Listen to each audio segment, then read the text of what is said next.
that's all you remember. It's the Yes. format that matters. So basically, here's how it goes. I'll be like, David, okay, what's your take? And then you're going to say something short and to the point. Time for the True Wealth Radio Show on this, the greatest Tuesday you've had all week. I'm your host, Dave Littlejohn. Joining me today in studio, of course, Oh, the scattered Matt Dixon. scattered Matt Dixon. You know, Scramble. and if you heard the last episode, I don't think it's going to get any better today. Today is more lightning round chaos. Oh, yeah. Right? So I think, please explain to me the format, Matthew. You're the young hip one. Yeah. So like, if So is hip basically, even the right word anymore? sure. Let's Okay, go let's with go it. with that. Yeah. Yeah, I basically just want to spend a little bit of time maybe on the first half of the show the world is changing rapidly. We know this. So I want you to make some bold predictions about how it's changing, where things are headed maybe, and give me your hot take on something that you think's coming down the pike. It doesn't have to be right or wrong, but I want you to just take a few stabs at things. Interesting. But this one you send me like these YouTube interviews. Sure. Yeah. Is that what this is? That's the kind of the format that inspired this. Yeah, if you've seen Subway takes, then you know what I'm talking about. Honestly, I thought it was a thing about sandwiches when I first heard it. Oh my gosh. No, this guy, he sits on the train, right? And he rides the New York subway. Sometimes he's in Chicago, but he's mainly in New York. And he likes to interview people, and he says, sit on down and tell me whatever it is that's on your mind. And it's an unorthodox thought, typically. Mm-hmm. And then he'll tell you whether he agrees with it or disagrees. They'll argue, and basically it's the job of the person who comes up with the theory to change the other person's mind. Okay. Right? So if you can change their mind, or maybe you get persuaded into whatever it is that they believe. Okay, so give me an example. Okay. So I think we mentioned this right as we were opening. I think that the banking system, the technology and everything behind it is a little old and antiquated. And I think that as we continue on down this path of AI where everything can happen almost instantaneously, I think that could change the way that the banking system works. As AI continues to grow, I think we'll verify stuff faster, and I think money will move faster throughout the system. Waiting a couple days for money to transfer, I think it'll be seconds. Okay, so that's your take on it. Yeah. So And then this I is where just get to go yay or nay? you have to say 100% agree or 100% disagree. What if it's not 100%? What if it's like 95% disagree? Well, then it's my job to convince you of the other 5%. Okay, well, because it's not 100%. Okay. I actually disagree. Oh. Interestingly enough. You think it'll largely stay the same? I do, because Okay. I think that there are a bunch of mechanical elements at play that have to do with the banking system itself, and it has less to do with the person that wants the money moved around. I do think that can get faster as we have the ability to sync things up, but you have to keep in mind that banks need a certain amount of overnight time for reconciliation because there are reserve requirements that banks have, and they're Right. balancing deposits against loans, right? Assets and liabilities. And so at some point, you have to have the ability to do that, and it doesn't happen in real time because the loan approval process is not always instantaneous and by policy. And if you understand what I mean by policy, it's that some loans have to be discussed, and essentially they have to be agreed upon by a committee rather than a computer. Okay. And that process slows things down somewhat. And so I do think that there's some elements of timing that are hard to just say, well, just because the computers can be fast makes the banking happen faster. Okay. Now, we have seen it accelerate, by the way. Like, it used to be 3 days to settle trades. Now it's same-day trading. I think the bigger one, I have a different hot take. Okay. Right? My hot take is that the Visa and MasterCards of the world are melting ice cubes, and they're going to be going away. So you know what partly sparked this take of mine is I heard this rumor that Elon Musk is turning Twitter basically into a bank. Have you heard about this? Yeah, that was for a long time. That was actually in one of the biographies of Elon Musk about how he always wanted a platform named X. He wanted it to be a banking platform. It came from his PayPal days. And when he bought Twitter and he renamed it X, this was the idea that he was going to create a unified platform for people to then use it as a banking mechanism. And I think he's getting really close to it. I've been kind of reading up on it a little bit. I think one of the big pushes that he's going to do to try and get a lot of cash to move into the app would be that 6% interest that has been thrown around on uninvested cash. And I'm like, that's a pretty bold thing when most banks are at 3 point something, right? It is. You have to understand there's got to be margin in there. You know, where does the 6% come from? Say, I want everybody to give me their money. Well, how are you going to earn 6% on it? If you're going to pay somebody else more than the 6% out, Right. make more than 6% on it. And the interesting thing about this is that my point is, I think the Visas and MasterCards, these credit card processors that take these fairly large chunks, are going to have their business models disrupted because peer-to-peer transactions can be verified instantly, so there's not the credit risk that they're protecting. And so I think it's change that market a lot and eliminate those fees that the Visas and MasterCards are charging. It's happening in real time, right? And you make a very valid point that those companies might face some headwinds because there's a company now, and they're the ones that are doing a lot of the transactions for DoorDash. And I was just learning about this today, but basically there's a card, right, that the DoorDash driver can have on hand, and it knows, okay, well, Fred just spent $25.31 at Romalitos. The DoorDash driver can come in with a card that company provides, and it knows and it verifies, oh, the money did come in from that transaction. And then the moment that they're tapping to pay for it, that money is deposited, and boom, that transaction takes place. And they're charging, what, 0.5%? Whereas Visa or MasterCard might be at 3%. So it's like the way that money moves is starting to change compared to where it has been. So that's why I'm like, well, that old banking system might start to change too, because we've seen a consolidation in like regional banking. The regional banks seem like they're to just stay relevant. They're having to kind of group together. So I don't know. I think it'll be interesting to see where the banking system is in 5 years. And is it that they're grouping together, or is the FDIC grouping them together? It's sort of the theory of like small farms are going extinct too, because you have government regulatory bodies saying we don't want to regulate a whole bunch of small farms, so we'll just raise the barrier to entry and make regulation so expensive that only big farms can afford to do it. I think part of it might be like it's expensive to have a lot of different stores and a lot of different employees with online banking taking so much traction. And there's this totally different generational use of banking too. You see younger generations do not walk into banks the way that older generations did. As we continue to get farther and farther away from cash transactions, the need for a physical bank, I think, kind of continues to maybe decline a little bit. Yeah, okay, hot take now. Oh, give it to me. Future of cash, cashless or not? Cashless. I really do think we're headed that way. I think that in my lifetime, I will definitely see a point in which everything is an electronic transaction. And I think that's how they get you. Just so we're clear, I think that's how they get you, because the moment you can't do business outside it definitely eliminates black market transactions. It basically makes it to where the government can see every single transaction that takes place, and they're able to tax you easier. See, this is why I figured that cash transactions were going to still linger for at least another 2 decades. Well, we want it to, but the reality is we can be bullied into submission. The government does what it wants. Yeah, the question is, does the government actually want that? Do the people, I mean, the government may say that. It depends on what government's in power. That's my politically correct way of saying it. Well, I look at this and say, well, who are the people in government that are instituting this? And it's like, well, one of the issues that you run into politically is, hey, you know, voters can vote something in, but then policymakers, now we have a policy, but who's going to implement it, right? How are we going to actually execute on these new laws that are in play? And so a lot of the time they sort of get tabled or extended or ignored. So that's another issue too. It's like, great, well, we created rules, but we have no enforcement body.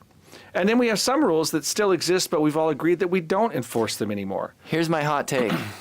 You just gave me an idea. I'm ready. The one thing that AI won't take away is all of the lawyers and attorneys. Oh, yeah, 100% agree. I didn't even have to convince you. Like, they run the system. They're not going to let AI get Nobody's going to render themselves out. I actually have more of an explanation of why I think the lawyers are going to stick around. I'll give you my explanation. You give me yours. All right.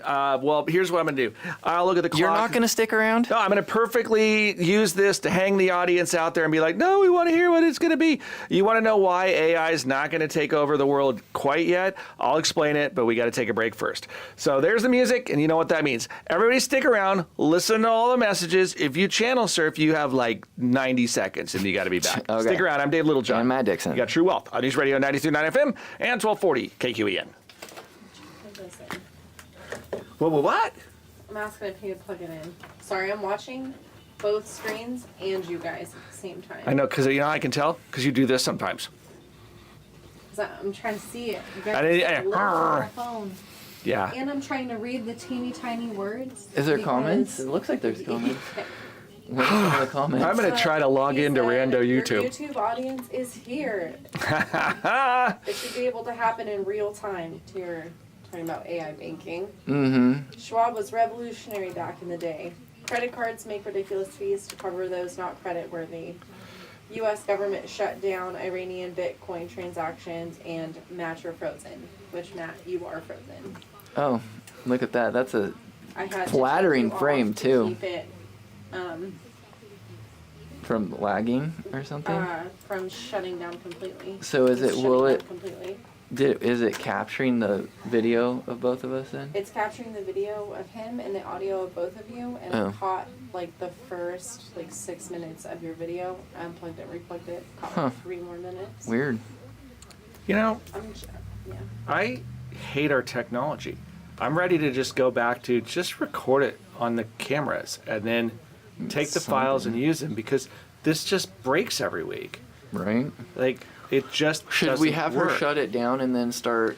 Oh, do we not I have think it's a- the network connection here. I just think we have an unstable network connection, and it just goes blind every time that. It could be, yeah. Do we have the cards in there? Do they have memory? Because we No. They're not even recording right now, Matt. It's it'll record to the computer. That's never shut down. Here's what I know. The YouTube feed is unstable. End of discussion. Like, it's probably trying right now and can't, huh? could. Hey, are we It's- back up? It's going. Yeah. Oh, Hey. yeah. It's going. We're gonna try to see. Sarah says there's an unstable connection everywhere. Got it at work. We got it here. Work, we're getting fixed. Starlink. Oh, this leads me to my next hot take. No. Yes, it does. Welcome back to the True Wealth Show. Here we are. We're back. Yep. And we're doing hot takes today. And Matt's making it up as we go, and we're having a great time, I Yep. think. I don't even remember. You have another idea, and We I were left us on a complaining- cliffhanger. Yeah, well, Wasn't it about like Visa and no? It was about why the lawyers aren't going away.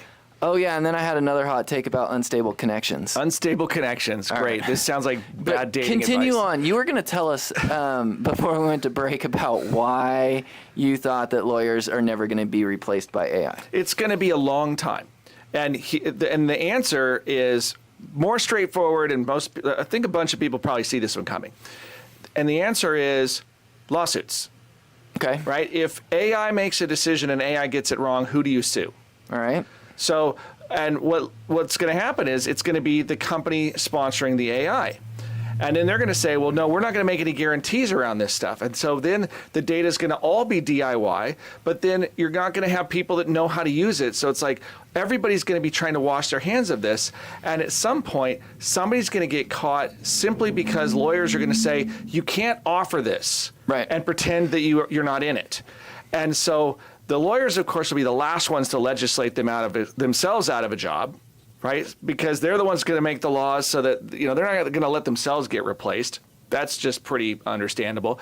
So who is the bag holder? If there's liability, something breaks. The company. Well, and the company's going to say, no, because we won't make a product where we'll guarantee the outcome. We will say it can hallucinate, it can do problems, all the other things, which then says, well, then clearly it's not capable of replacing the person because they're not capable of accepting the liability component. And so it is the very fact that we have a jackpot legal system right now and that the tort system is what prevents it from taking everybody's jobs immediately. Now, will it solve it? I don't know. I really don't. I think it will get more and more accurate with time as it pattern recognition improves. But the problem is, It just makes too many mistakes to be practicing law. it's not just that. The problem is that the operator itself is the danger spot. Okay. You know, you can't make a non-artificial intelligence operator not break something. I think it's even more simple than that. I think it was Theo Vaughn was interviewing Trump, and he was like, "Why is it that we can't just make these big changes and everything's better in this country?" And Trump was kind of like, "Well, duh. It's like all the lawyers and attorneys in D.C. that bog laws down and make everything go slow." And he's like, "That's where all the money is. That's why corporate America runs the way that it runs." So it's like, do you think that if they can control a country, that you don't think that they can control AI's influence on their job? You're Yeah. crazy. You know what I mean? Like. Well, I mean, you They got to hold the remember, keys. if it's not the case, then why do these AI companies all have so many lawyers on staff? Exactly. Yeah, You know, exactly. if they're not on staff, then they're on retainer, right? Mm-hmm. It's because this liability game it's a cost of doing business. I mean, every product in some form or fashion has this reflected in the price. Oh, yeah. Even the small business entrepreneur Who has to carry doesn't insurance, realize yeah. it. Well, they're carrying insurance, but they don't understand, or they don't think about it. You probably understand. I don't want to be insulting here, Go but ahead and we be but we insulting. don't consider the fact that every single piece of input that goes into your business has been touched by another element that has also been touched by regulation that has changed the cost So structure. you're saying the lawyers and the attorneys touch everything, It's- whether you want them to or not. Fully embedded in the ecosystem, the Yeah. regulations themselves, the very fact that we have safety standards, and everybody likes the fact that, oh, if I buy a computer, the plug fits in the wall. Okay, that was because somewhere it got standardized, which meant somewhere people had to say the way you were doing it isn't okay. You have to do it the way we say, which costs money. And then somebody has to police it and make sure it keeps happening. And so that costs money. And it takes people to do it. And if you have people do it, then you had to spend money, right? And that's how the system got built. And now we're saying, well, the robots can do all of it. Said, okay, the robots can do a lot of things people used to do, but you know what they can't figure out what to do? How to blame somebody when there's a mistake. That's really it. Like, we're very adept at the blame game. It's liability management. Yeah. So I don't think lawyers are going anywhere. And I don't think AI is taking all of the, it's like, will AI become your surgeon? How about this? Will AI become your airline pilot? That's one of the better ones to think about. Yeah. Because by and large, computers do a better job flying planes than people do. Right. But nobody trusts them. It's true. Yeah, because I And the mean, you other got to thing think is- most flights these days. I talked to a pilot, and he was like, who flies commercial, and he's like, "Yeah, I don't really do anything anymore. I just kind of sit in the cockpit, and if something crazy happens, I'll grab the wheel." But for the most part, the plane's flying itself. And so we think about that, and what we want is somebody to intervene if the machine goes rogue. If we have nobody to intervene, then we have to trust the machine. If the machine does, in fact, go rogue and it kills a bunch of people, then who bears the liability? Yeah. Right? And everybody hot potatoes. The airline company This blames is- the airline manufacturer. The airline But- manufacturer blames the weather report or the third party this or that. Everybody starts playing. There is legal there is a theory though that given enough time, as AI proves itself over and over again, flight after flight after flight after flight, that eventually the companies will be like, you know what? It's cheaper to just let these people go. We'll bear the liability of the company. Well, eventually because, the liability will cost less. yeah. Right?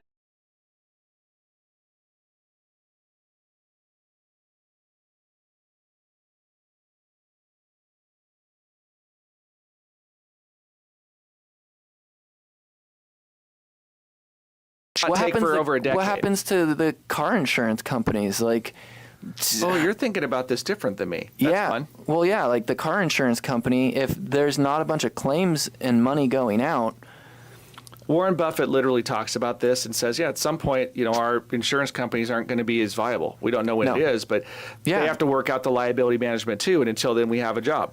right. Here's my hot take. Oh, There's going to be cities, and Portland is a great example. Seattle is an even better example. There will be cities where at some point, possibly in our lifetime, like the next 20, 30 years, it is illegal for you to manually drive within the city limits. 100% agree. That's coming. For sure. Yeah, and it's crazy. Like, we live in rural Oregon where, like, our lives are so starkly different than. I met a guy in college who came out here to play basketball. He was from the Bronx. And he got out here and we were running a trail and he's like, this is crazy. And I'm like, what do you mean? He's like, I've never been off concrete in my life. He hadn't been on dirt. Like, he just lived in his apartment. He went downstairs, he shot hoops, went to school, but never like out in nature, ever. Yeah, he was like, these videos are wild. That place doesn't exist. Yeah. And then he came out to... He didn't know what a cow was. We drove past we were driving for an away game, and he's like, what are those animals in the field? And I'm like, that's a cow, dude. He's like, what are those for? And I'm like, you're joking, right? And he was completely serious. I'm like, that's where your cheeseburger comes from, man. Where do you think those hamburgers come from? He's like, no. I'm like, what do you mean? So yes, David, we're going to have a bunch of people living in a metaverse up in Portland that never went outside. They never got off the concrete. It's funny, and they I'm never less drove a car. convinced that it's a Ready Player One world, although I think that might sort of exist for entertainment, but I don't think people disappear into the world fully. 100% disagree. There are people living in their basement that only play Minecraft and drink Mountain Dew right now. It's only going to get worse as AI gets better. You can have your virtual girlfriend, do whatever you do. It's coming. I'm over here going, how do I respond to that hot take? Just say 100% agree.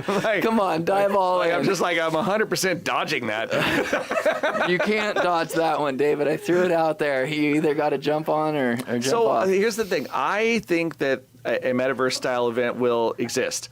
I think that the real world will continue to exist too. I was going back to the pilot thing where I go, younger generations are going to be okay with AI. They're not going to have the same hangups of an analog world. And what you're going to see as Gen X dies off, that's where all this stuff shows up. But I'll tell you, Matt, you're not counting on one critical thing. What?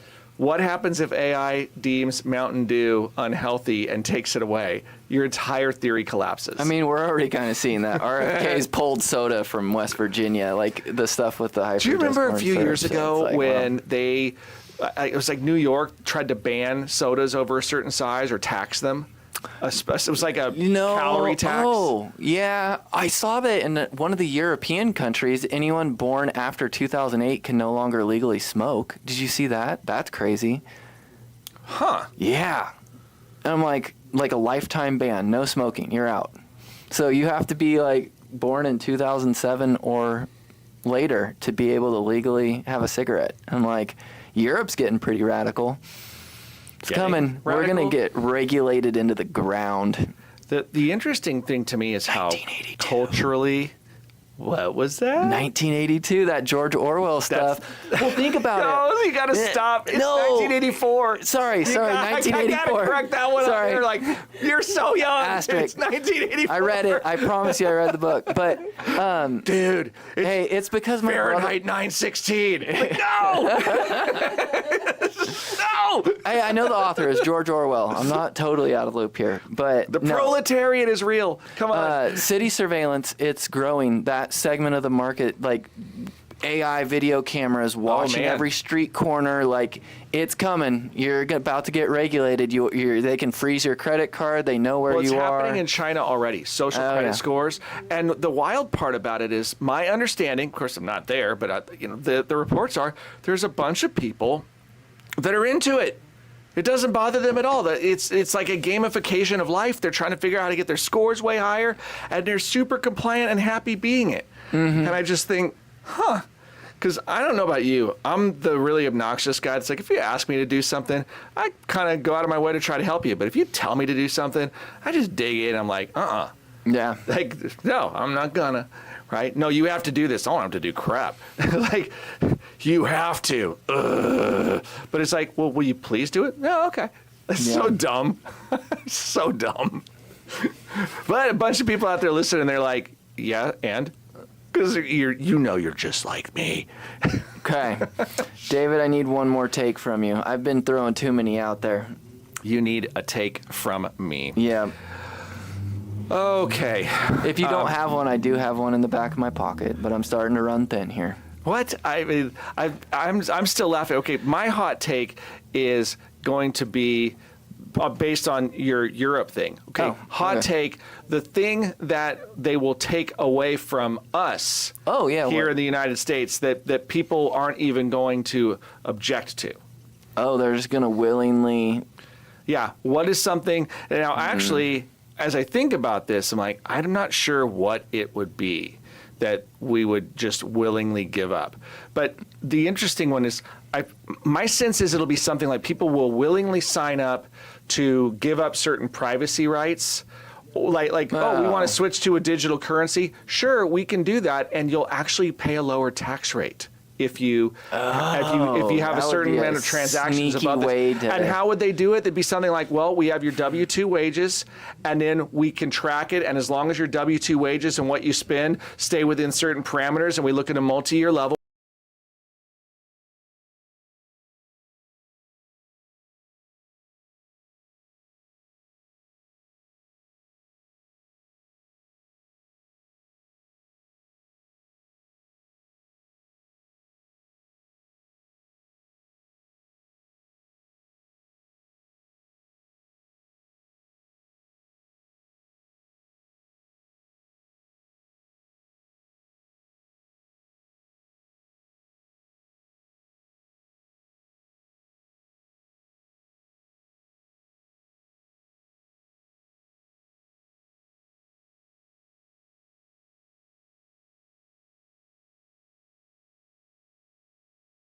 Total dog whistle for the faith-based community. You know, as soon as you start to say, wait a second, the IRS could become a computer that requires that you participate in the ecosystem in order to participate in commerce, and then everybody flips out, and I'm like, Marker the yeah, me. yeah, think about that. Well, how would we assure it was you? And it's like, well, it won't be a biometric, but it would be something that would be, Like an implant? yeah. Mm-hmm. You know, there was some kind of element that was a unique identifier to you, but it was not. It'd be something that you would have to elect into. And then they give you a bunch of perks until it's no longer optional because 80.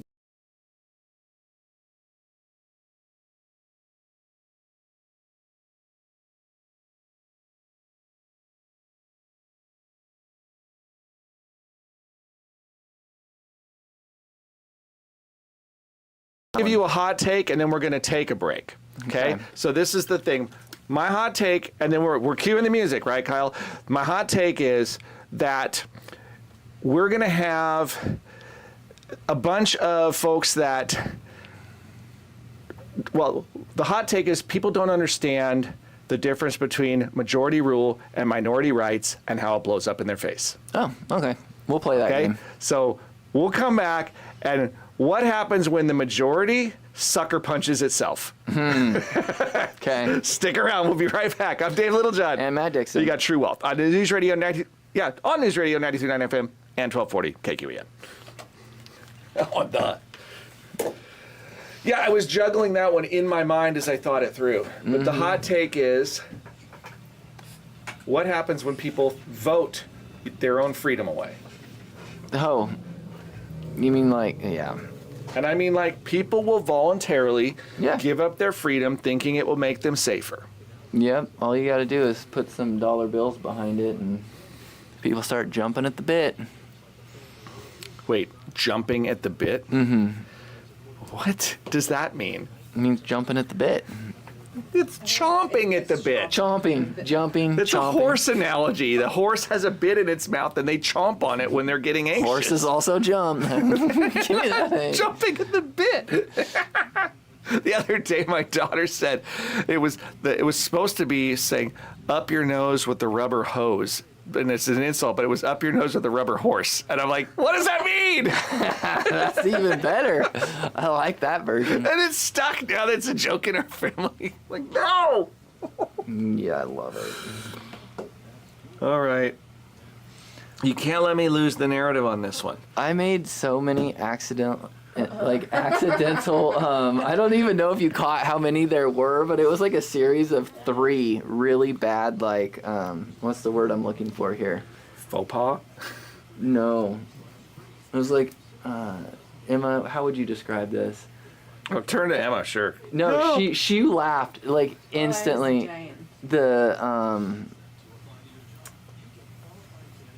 It recorded that. It recorded that section. We'll have puns.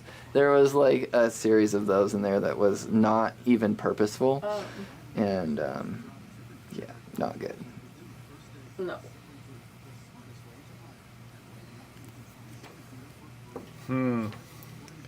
Are we there's still, I don't even see us live on YouTube. We are. Nuh-uh. Matt is frozen again.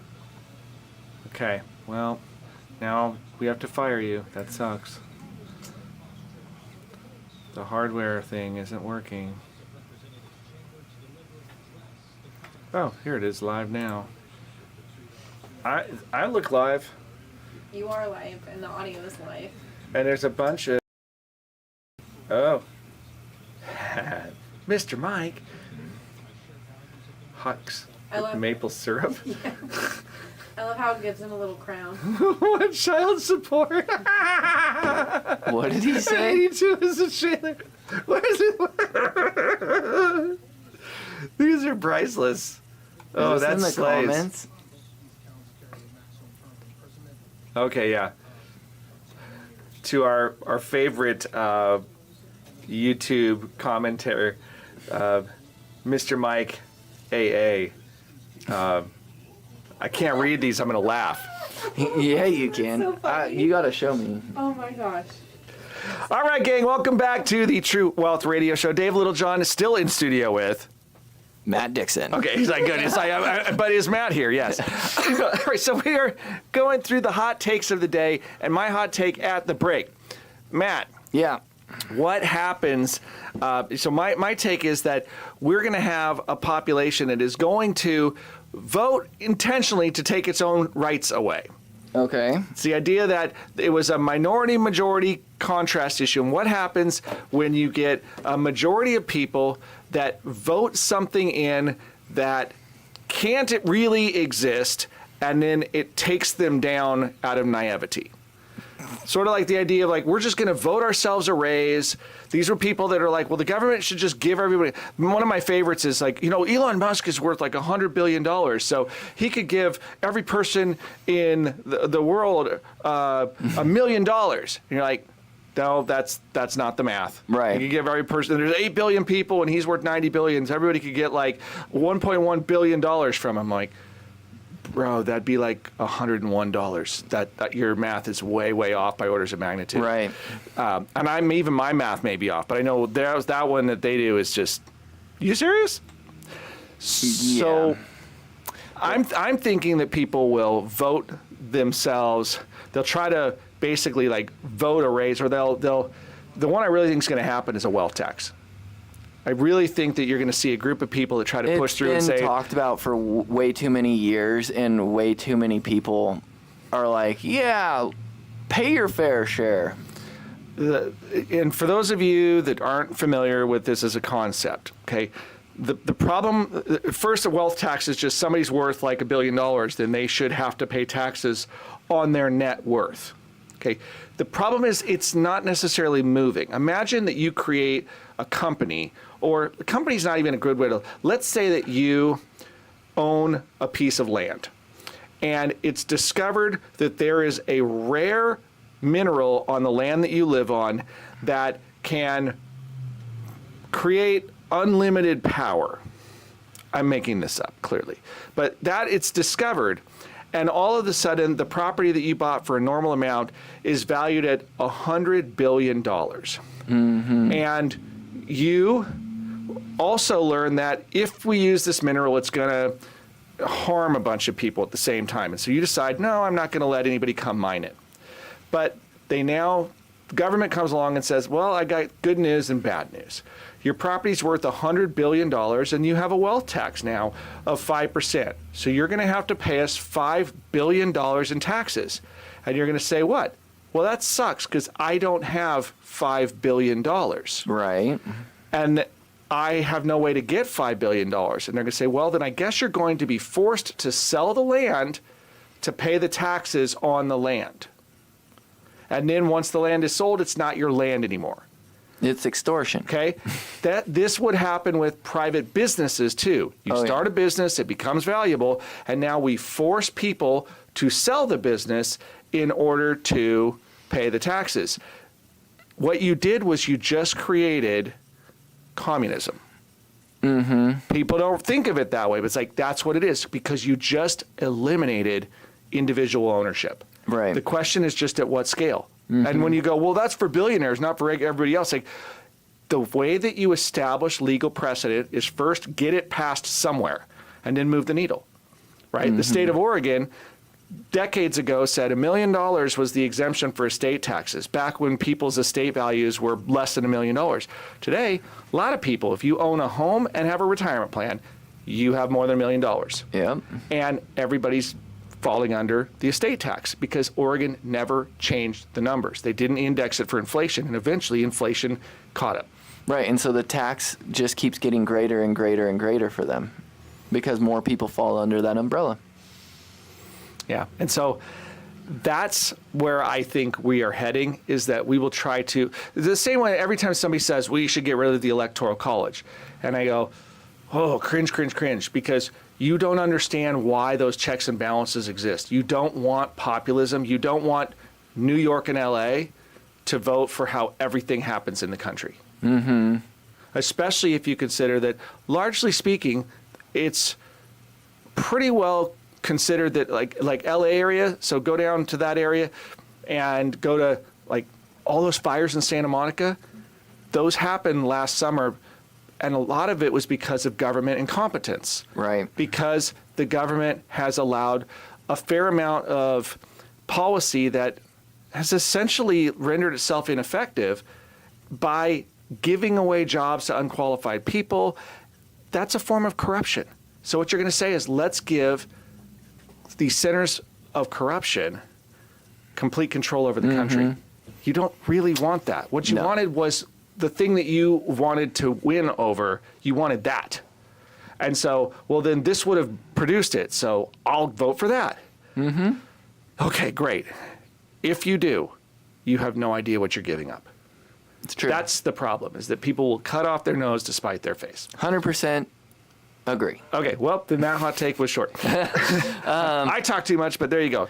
Now got another- your turn. Go. I got another one for you. Okay. So I believe that space, right? Because everyone's talking about SpaceX and space exploration. I do believe that there will be profits in space, but I don't believe it's in the areas that a lot of people think. Like, I don't think that the moon and Mars are going to be super, like, profitable. I don't think taking people on joy rides to space is going to be super, like, popular. Sure, it's going to happen, but it's not going to be a huge driver of revenue. I think that the areas that are going to make money, phones. I think that all these cell phone towers, Phones. all this investment in 5G is going to be a complete whiff.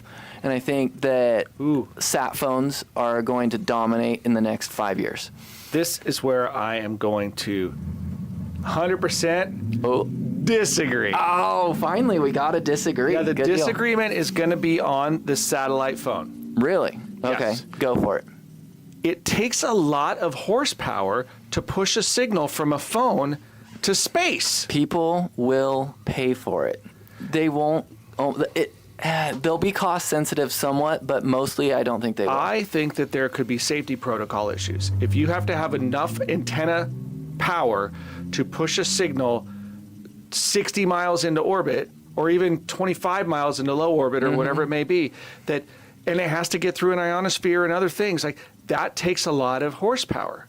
And so then what do people say? They go, well, then maybe what we do is we could like relay it through towers. And go, oh, you mean like cell phones?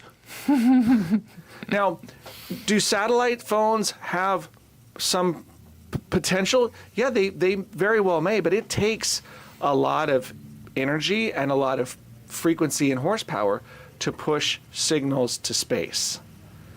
So that's why I'm like, I don't know. I mean, can we get there? Maybe with different kind of beamform technology, something else that I don't know about yet? Maybe. But I don't think it's that easy to send a signal from something that fits in your pocket that doesn't melt you into space. Well, I know that we obviously have T-Mobile test piloting the text messaging portion. So that part is kind of established. But I do think that the phone calls will start to pick up. And I think that'll start rolling out maybe even by the end of this year. So we'll see. I think that it's going to be a big trend. I don't know if you're going to be able to get everyone on the bandwagon. But Well, so have you ever used satellite radio in a car? Mm-hmm. Okay. Ever driven into a tunnel. tunnel or ravine or even a city with tall buildings? Yeah. It stops working. And so I think you're going to end up with a mixed media because So it'll be space like requires dual? line of sight. Yeah. And so I think what you get is a mixed network. Interesting. And that does, to me, make more sense because a mixed network can take advantage of Do you think it'll be remote smart enough locations to be either. able to know when it's about to drop a satellite reception and then ping a tower? Or do you think it'll default to the tower and when you're out of the reach of a tower, then it goes to the satellite? I think you're getting into technical specs that are beyond my pay grade here. Sure. But my sense is that there'll be elements of either redundancy or overlap to help with some of that. The really interesting one is how do the handle latency. Use of quantum computing is the ability to reduce latency. And so I want to see how that technology emerges and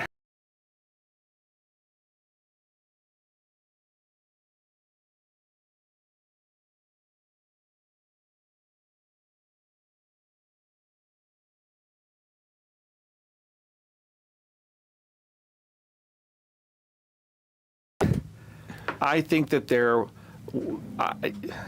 here's Wouldn't that be Yes. crazy? Like you're just but flying a not plane not and like boom. not weapons everywhere like a bunch of lasers in the stars kind of thing.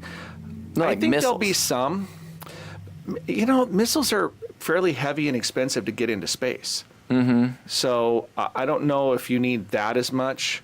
When you start to look at why does Trump want Greenland, right? Okay, natural resources and strategic locations and whatnot. But I think this is just kind of my take on it. I think that we're going to discover that the concept of Space Force that was really kind of a joke. I mean, even to the point of there were jokes in movies and so forth. Right. Maybe it could be a division of the Air Force, but I think it'll be real, and I think it will be about how you protect satellites and how you maintain orbital infrastructure. Oh, so and so that you're going to protecting need to have a investment. security component to protect that, because what's to stop a non-U.S. organization from disrupting our infrastructure as part of a strategy, Right. So, you have a foreign opposition and they say, what we could do to hurt them? We could just break up their infrastructure. So we're going to just launch a missile into space and blow up some of their satellites. I think you may need something that's going to intervene and prevent that from happening. Interesting. So Yeah. it's always been, so my hot take is Space Force might not be as crazy as people call it. Yeah. Yeah. I know they're already doing a ton of imagery from space using satellites. So it's like, well, you're doing surveillance, but what happens when you start tapping into that area as like a potential, not necessarily war zone, but an area where you can have armed weapons? Who knows what that looks like, but I think it's coming. There we go. So we have to have more disagreement, Matt. We've got to do a hot take on tacos. Ooh, you'll get some disagreement there. If you Look. try and tell me that tomatoes are good, we'll disagree heavily. We're going to grab our last break. When we come back, we're going to find some disagreement, maybe. Well, And we'll go from there. But today's been the Hot Take Day, and you're listening to True Wealth on News Radio 93.9 FM and 1240 KQEN. Tomatoes are where you draw the line. dude, tomatoes are the only thing that makes me like immediately want to throw up. Just so foul. They're Mike's over so here saying, disgusting. master YouTube before we master Like salads. I can't master Ketchup's YouTube. great. Ketchup Spaghetti doesn't taste like, sauce. yeah, that's great. But Just like a raw tomato, you could put $1,000 on the table and be like, Matt, eat that tomato, and I'd be like, not even gonna try, because I'll just vomit all over you and ruin your day. And Or make my day. It's like, I just ran a 4-minute mile, and I was fine until I ate that tomato. Dude. They're so vile. Could there be a worse food than tomatoes? You're gonna say cilantro, but I'm not a fan of cilantro. does it taste like soap to you? Yes. Interesting. I don't like seeing the live feed. Really?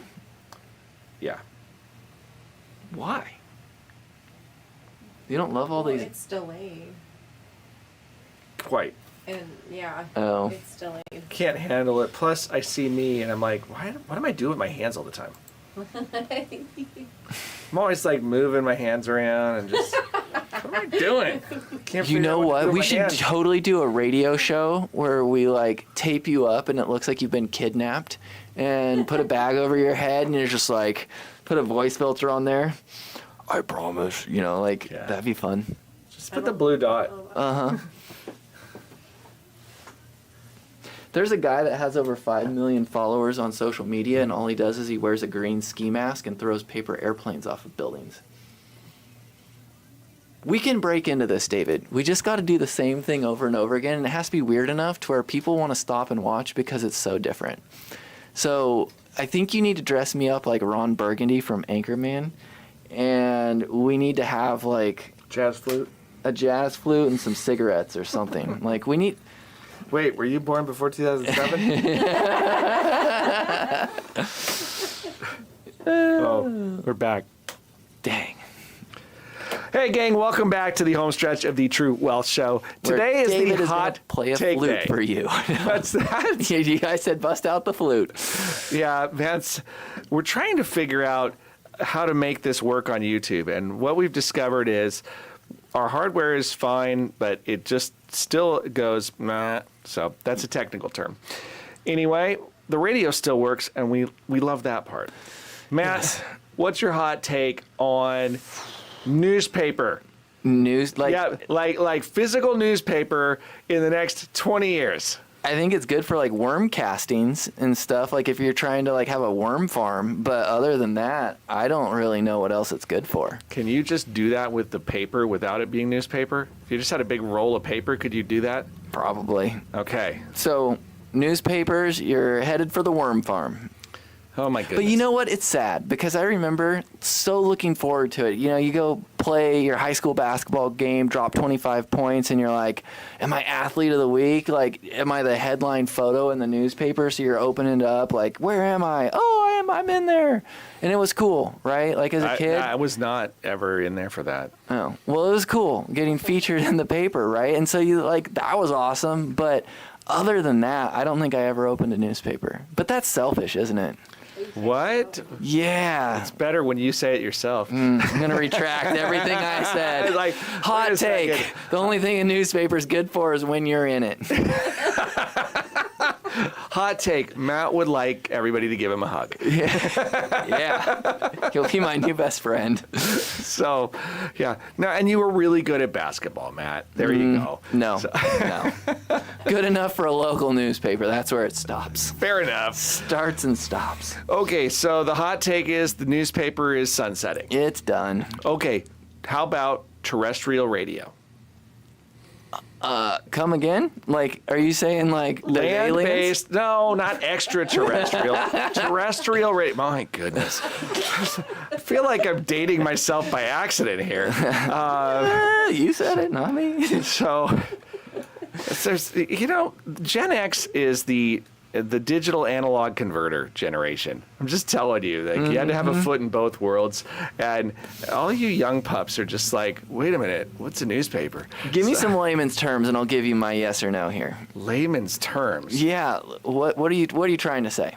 I'm trying to ask, is radio, like the radio in your car, is that going to exist in 20 years? That's a 50-50, and the only reason I think it might stay around is because, I mean, think about it. You're listening to us right now because you're like, you guys are cool, I'm driving around, I'm working in my shop, and it's local entertainment. I get to kind of be plugged in. it's not just music. Like, the radio offers a lot of different stuff. It offers localized advertisements. I think people buy into local, and I think that's the only reason the radio still sticks around, because I can get better music on Pandora or Apple Music or whatever. I'm there to listen to people, not music. I think the radio survives, and it Yeah. comes back to, But it's radio is like real estate. When you start talking about bandwidth and the way that you can make bandwidth be transmitted, you send a signal somewhere. Yeah. I think that bandwidth is going to continue to be regulated, which means that radio stations will still likely exist. the way that it dies is if everyone becomes super antisocial, right? And we've seen Wait, this the with, metaverse and Mountain Dew? yes. Okay, here we go. Tapping Full into circle. this. We're bringing it back. Thank you. You're tracking what I'm throwing down. Yeah, it's a possibility. Do we fight the system because the system wants you 1984 all over again? Go to work, pay your taxes, go home, do nothing. You're easy to regulate, you're easy to track. Their GDP stays the same, and it's a lot less overhead. Does GDP matter if everybody's controlled? Yeah, because there's someone at the top that always wants the money. The But government. does money matter anymore if if everybody becomes a drone in the system? Yeah. Money never goes away, right? Like, they're still going to want their pay. You follow me though. Like, let's play this experiment out in our minds. If everybody essentially is mandated their task, and they're given the guardrails, isn't that effectively slavery? Yep. Do the slaves get paid?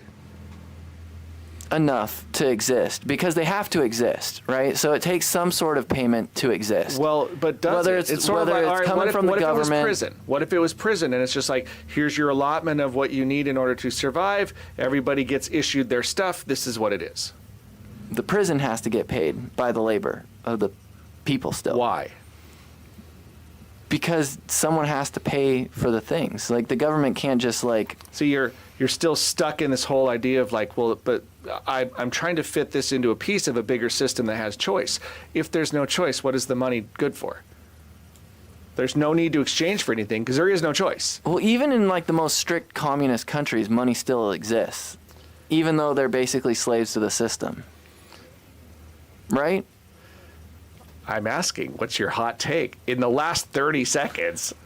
My hot take is that the government will always try and put you in a box and put you in the corner, and your job is to keep cash on hand so that they can't do it. So you guys realize, first Matt says we're going cashless. And then he says your job is to we hang are on to going cash. cashless. You all will become slaves to the system. It's going to happen, but your job is to just fight it as long as you can. Okay. Because, unfortunately, there's a lot of people that aren't There that is a smart. whole nother show that we just accidentally launched that has to do with, what are the unintended consequences of, taking, I guess, towing the company line. And does the government really want what we just described? I would say maybe not so much. But we're out of time for a robust debate, so we'll leave it at that. Look, bottom line is, these are fun conversations. Do they reflect our money? Maybe, maybe not. But we Let's had fun emphasize today. maybe not. If you want to talk about money, Matt, how do they reach us? Yeah, shoot us a text or a call at 541-375-0898, or go to the website at littlejohnfs.com and find a financial advisor that might be able to help you out. All right. Well, thanks for tuning in. Until next time, I'm Dave Littlejohn.